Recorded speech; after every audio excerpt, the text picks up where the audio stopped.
2012 की ये protest India के लिए नई उम्मीद की किरण लग रही थी। ऐसा लग रहा था कि अब हम और हमारे सोसाइटी अब और रेप जैसे भयानक, घिनौनी, शेमलेस क्राइम को बर्दाश्त नहीं करेगा। लेकिन 2013 में हुई लगभग 34,000 रिपोर्टेड रेप केसेस और शक्ति मिल गैंग रेप जैसे दर्दनाक घटनाओं ने हमारे सोसाइटी में लाखों सवाल खड़ा कर दिया। क्या हमारे देश के लोगों के रिएक्शन और अवेयरनेस काफी नहीं है इस क्राइम को जड़ से उखाड़ने के लिए? क्या हमारा देश का इंफ्रास्ट्रक्चर लायक ही नहीं है वोमेन्स को प्रोटेक्ट करने के लिए? आपके मन में एक सवाल तो जरूर होगा, आखिर रेप होता क्यों है?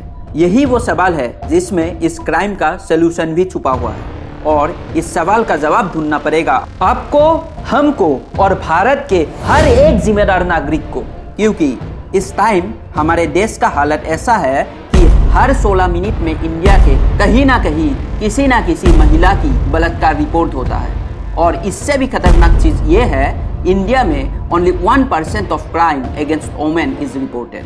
आपको समझना होगा कि ये बस एक औरत के ऊपर क्राइम नहीं है। अगर रिपोर्टेड और अनरिपोर्टेड केसेस को जोड़ दूं तो हर मिनट में इंडिया के एक फैमिली तबाह हो रहा है। अगर इस घिनौनी क्राइम को खत्म करना है तो आपका बोलना बहुत जरूरी है, क्योंकि ये नंबर 16 मिनट में एक बलात्कार बहुत ज्यादा भयानक और प्रोबेबल है कि किसी दिन ये आपके या मेरे फैमिली को भी टारगेट करे। इसीलिए हम सब लोग मिलके आज इस सेंसिटिव इशू को इन डेप्थ डिस्कस करेंगे और इस सवाल का जवाब ढूंढने की कोशिश करेंगे, आखिर रेप होता क्यों है और इसको रूट लेवल से उठा के फेंकने का तरीका क्या है। क्या सेक्सुअल अट्रैक्शन रेप का कारण है? देखने में ये कंट्रोवर्शियल क्वेश्चन लग सकता है, लेकिन it is one of the most relevant question to understand why rapes occur. अगर ह्यूमन बिहेवियर को ध्यान से देखा जाए तो दो नेचर देखने को मिलेगा। कुछ नेचुरल बिहेवियर जो हमें बाय बर्थ मिलता है, जैसे हंगर, सर्वाइवल एक्सेट्रा। कुछ बिहेवियर सोसाइटी से एडॉप्ट किया जाता है, जैसे jealousy, passion, communication skills etcetera. Now let's understand the concept with an thought experiment.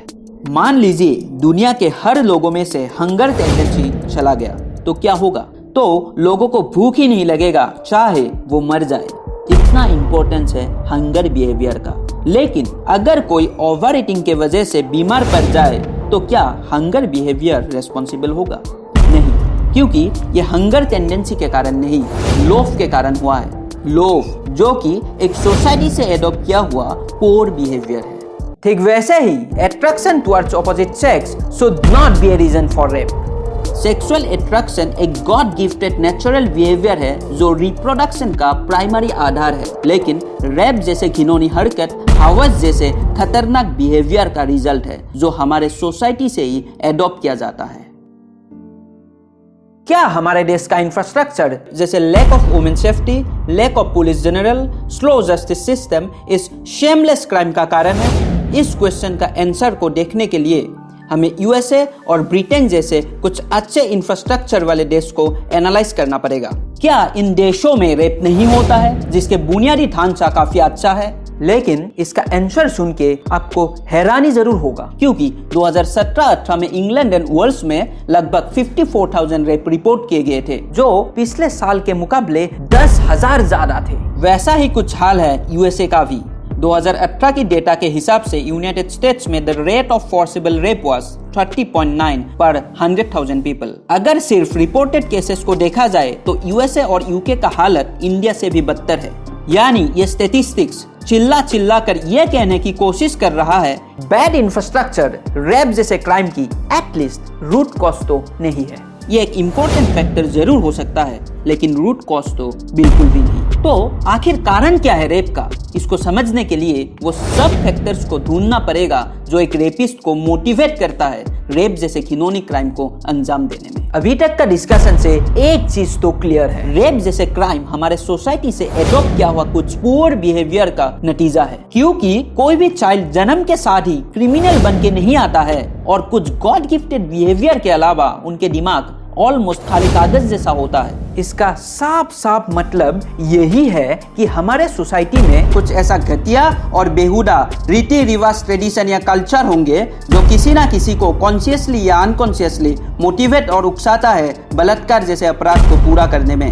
और वही कहलाता है द रेपिस्ट। तो चलिए मिल के ढूंढते हैं हमारे समाज के कुछ गंदे बिहेवियरों को। जब एक बच्चा बचपन से अपना घर का और आसपास की सोसाइटी के पुरुषों के मुकाबले महिलाओं पे बहुत सारा रेस्ट्रिक्शन दिखेगा, काम के मामले में, फ्रीडम के मामले में, तो उनके सबकॉन्शियस माइंड में ये बैठ जाएगा कि महिला कभी भी पुरुषों के समान नहीं होता है। और धीरे धीरे उनके सोशल लाइफ में ये विचार रिफ्लेक्ट होने लगते हैं और इसका ही एक्सट्रीम स्टेप है रेप जैसे अमानवीय घटना।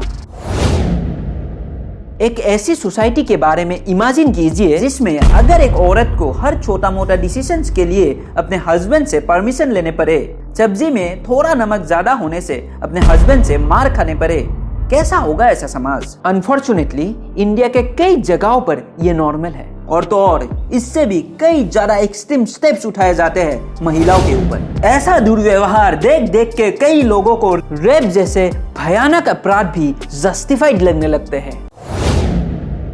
कुछ शब्द है जो आपका दिल दुखा सकता है, लेकिन कुछ शेमलेस शब्द ऐसा भी होता है जो आप शर्म के मारे बोल नहीं पाओगे। अनफॉर्चुनेटली ऐसा ही कुछ शब्द इंडिया के कई जगहों पर लड़कियों पर यूज करना बिल्कुल नॉर्मल है। कितनी दुख की बात है ना एक लड़की को अपने बॉडी पार्ट से डिफाइन करना। ऐसा ही कुछ इंसिडेंट होते आ रहा है और हो रहा है हमारे प्यारे भारत में।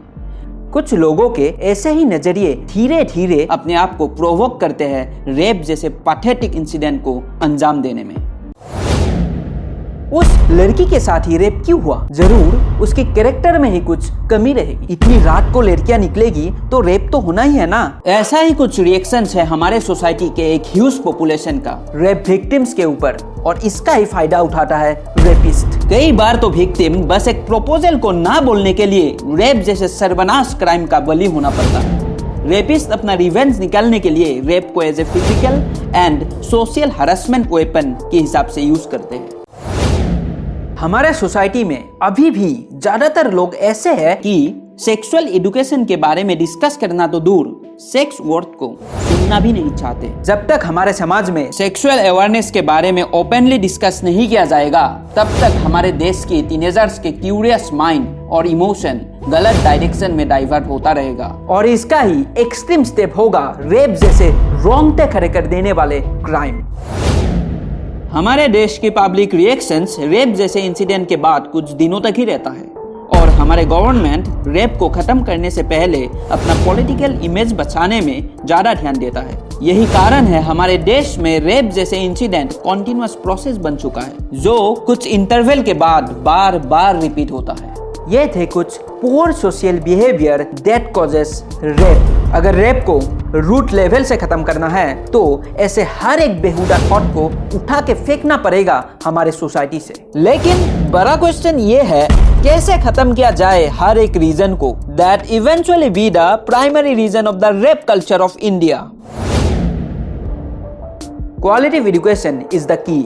मेंटली एंड फिजिकली दोनों तरफ से स्ट्रॉन्ग बनाना पड़ेगा हमारे बच्चों को। बचपन से ही लॉजिकली सोचने के लिए मोटिवेट करना पड़ेगा। इसके लिए चेंज होना पड़ेगा हमारे ओल्डर जेनरेशन को भी। सोसाइटी के टेबूस को खत्म करना होगा and most importantly women empowerment को इंडियन एजुकेशन एंड ट्रेडिशन का एक इनडिस्पेंसेबल हिस्सा बनाना पड़ेगा। अगर रेप को खत्म करना है तो हमारे सोसाइटी और सरकार को पहले ये एक्सेप्ट करना होगा कि हाँ, हमारे देश में महिलाएं सेफ नहीं है। हमारे सोसाइटी के एक मैसिव पॉपुलेशन को औरत के ऊपर अपना थर्ड क्लास और घटिया सोच को बाहर का रास्ता दिखाना पड़ेगा और इसके लिए मेंटल एक्सरसाइज लाइक मेडिटेशन को इंट्रोड्यूस करना पड़ेगा एक बैलेंस और स्टेबल मेंटल हेल्थ को कायम रखने के लिए। और हमें ये याद रखना होगा कि मेरा एक वीडियो बना लेने से या आपके एक दिन बोलने से ये खत्म नहीं होगा। से नो टू रेप ट्वीट करने के लिए अगर उस दिन तक रुकेंगे जिस दिन एक ऐसा घिनौनी कांड हो जाएगा तो रेप खत्म नहीं होगा। अंत में बस ये कह के खत्म करूंगा, अगर हमारे देश की हर आदमी महिलाओं के प्रति गंदे सोच रखने में शर्म करे, हर पति अपने पत्नी के ऊपर हाथ उठाने में शर्म करे, हमारे सोसाइटी रेप विक्टिम्स के ऊपर उंगली उठाने में शर्म करे और हमारे गवर्नमेंट अपने पॉलिटिकल इमेज को बचाने के लिए रेप जैसे क्राइम को छुपाने में शर्म करे, तो एक दिन हमारे प्यारे भारत भी जरूर रेप फ्री कंट्री बनेगा। उसी उम्मीद से